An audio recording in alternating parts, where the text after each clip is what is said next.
Okay, let's be real. Have you ever looked at your bank account, maybe a week or two after payday, and just thought, where did it all go? It's this universal feeling, right? But it's one we rarely talk about. Well, today, we're going to solve the mystery of the disappearing paycheck. Does this look familiar? Payday hits, you feel like a king for a day, and then, boom, almost overnight, you're back to scraping by, just counting the days till the next one. If you've ever found yourself thinking, man, if I just got a small raise, everything would be fine, I'm here to tell you that the problem probably isn't your income. See, the real issue often isn't the size of your paycheck, it's the sneaky little habits that shrink it. So today, we're going to drag 5 of these saboteurs out into the light, these hidden culprits that are living in your wallet, quietly eating away at your future. Think of this as your official financial intervention. All right, our first saboteur is maybe the sneakiest of them all, because on the surface, it feels so responsible. I call it the cash hoarder. This is the habit of letting your hard-earned money just sit there, maybe in a checking or a low-interest savings account, doing absolutely nothing. Our parents and grandparents probably taught us to save money and keep it somewhere safe. And for their generation, that was pretty solid advice. But today, it's actually a recipe for going broke, slowly. And why is that? It comes down to one word: inflation. It's this silent wealth killer that makes everything more expensive over time, which means every dollar you've saved buys less and less each year. And this slide right here shows the damage perfectly. Think of your cash like a block of ice sitting out in the sun. If you just leave it there, it's gonna melt. So that $10,000 you proudly saved up back in 2016, 10 years later, it can only buy what about $7,800 could back then. The number on your bank statement hasn't changed, but its actual power in the real world has just vanished. And that right there, that quote, it highlights a huge difference in mindset. See, wealthy people get this. They don't just let their money sit around and get weak. They put it to work. They invest it. So here's the bottom line. While you might be letting your savings get eaten away by inflation, they're making their money grow, building this mountain of wealth, while your little block of ice melts. Okay, saboteur number 2. This is the status chaser. This is that little voice inside your head that whispers, you need to look successful before you can be successful. And let me tell you, that is one of the most expensive lies you can ever tell yourself. It's all based on this really fascinating psychological trap called the Diderot Effect. And here's how it gets you. You buy one new, shiny, expensive thing, let's say it's the latest and greatest smartphone. Well, all of a sudden, your old headphones look kinda junky next to it, and your watch seems a little outdated. That single purchase kicks off a domino effect, creating this pressure to upgrade everything else in your life just to match its status. But here's the thing, a little hard truth for you. Have you ever really seen pictures of people like Mark Zuckerberg or Warren Buffett just covered in giant, flashy brand logos? No way. Because people with genuine wealth, they don't need to prove it to anybody. That desire to show off a logo, that's a consumer trap. It's not a sign that you made it. And this trap, it creeps into our social lives too, through what I call pressure spending. Just look at this chart.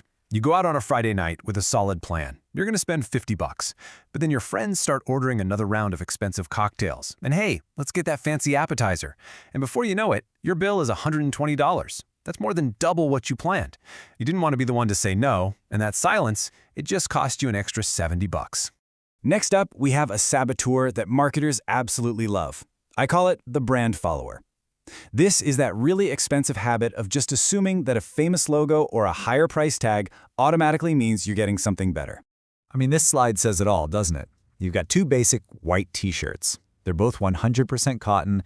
The stitching, the quality, it's pretty much the same. One costs $15. The other one, with a tiny little logo stitched on the chest, costs $95.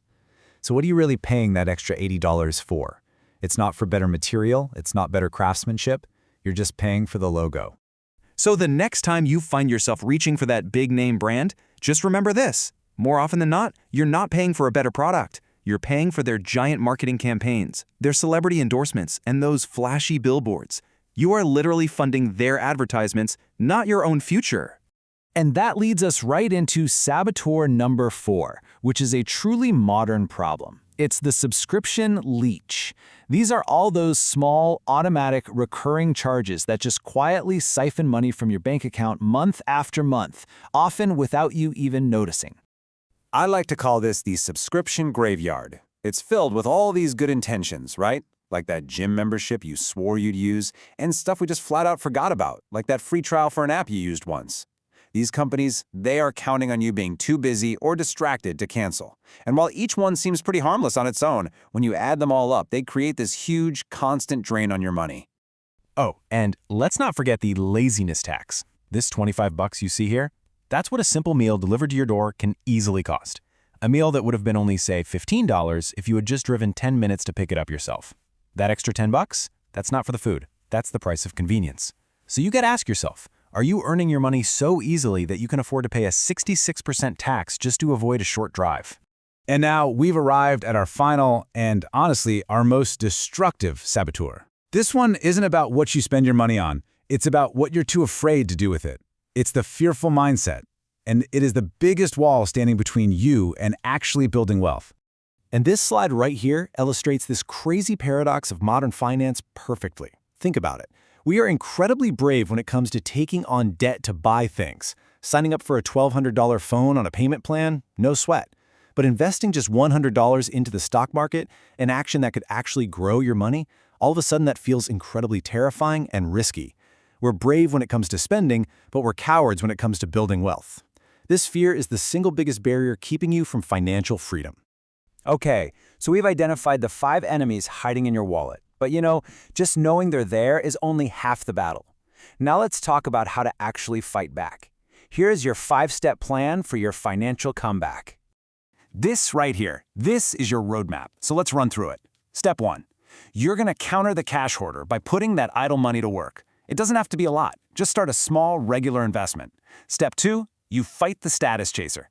Before you buy something pricey, just pause and ask yourself, do I really need this, or am I just trying to impress somebody?